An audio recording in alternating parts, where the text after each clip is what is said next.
સુરતમાં સ્મિત નામના પુત્રએ માતા પિતા તેમજ તેમની પત્ની અને પુત્ર પર કરેલો હુમલા મામલે માતાનું ગળું કપાયેલી હાલતમાં નિવેદન સામે આવ્યું છે। તેમણે કહ્યું, પુત્ર મારતી વખતે બોલતો હતો, આપણું કોઈ નથી। સુરતમાં 27મી ડિસેમ્બરની વહેલી સવારે એક હચમચાવી નાખે તેવી ઘટના બની હતી। સરથાણા વિસ્તારમાં એક 35 વર્ષીય યુવકે ચપ્પુ વડે પોતાની પત્ની અને દીકરાની ગળું કાપી હત્યા કરી નાખી હતી। ત્યારબાદ માતા પિતાની પણ ગળું કાપી હત્યા કરવાનો પ્રયાસ કર્યો હતો। આ સાથે પોતાને પણ ચપ્પુના ઘા મારી આપઘાતનો પ્રયાસ કર્યો હતો। આ આખી ક્રૂરતાની ઘટનાના પ્રત્યદર્શી એવા યુવકની માતાએ હોસ્પિટલના બિછાનેથી હચમચાવતી ઘટના વિશે જણાવતા કહ્યું કે મારા પુત્રએ એકલા પડી ગયા હોવાનું કહી તમામના ગળા કાપ્યા હતા।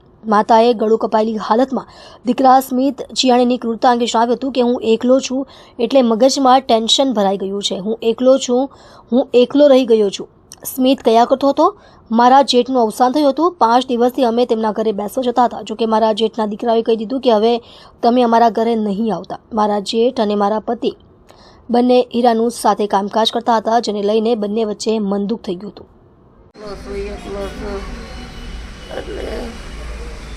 મગજમાં ટેન્શન ભરાઈ ગયું, હું એકલો એમ। તમારા જેઠ ગુજરી ગયા છે? મારા જેઠ ગુજરી ગયા।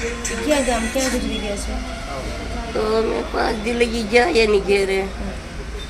તો અહીંયા બીજા મારા જેઠના છોકરા એને ના પાડી કે તમે હવે નહીં આવતા। શું કામ ઝઘડો છે અગાઉનો?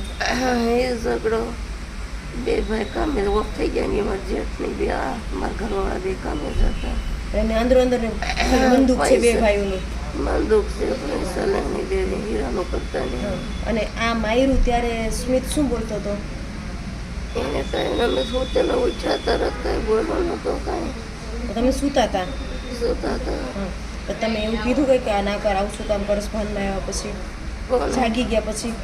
જાગી ગયા એટલે મારતો હતો એટલે મેં સીધો હાથ જ પકડી લીધો અને એક જ ધોનને મારી હાથ પકડી લીધો, હાથમાં શરીરથી ભાંગી ગઈ। મેં પકડ્યો હાથને આમ જોરથી વાગી ગઈ, મેં પકડીને એ ભાંગી ગઈ। એટલું અમને મારી લીધું હતું એને જાતને માર્યું છે ને? એને જાતને તો પેલા જાતના મેં નહોતું જોયું, મેં ઉઠ્યા હતા ને એટલે કાંઈ ખબર નથી એને માર્યું ન માર્યું। મેં કીધું મેં ઉઠીને સીધું ઘડિયાળ સામું જોયું 7 વાગ્યા। હું બાથરૂમ ગઈ અને આવીને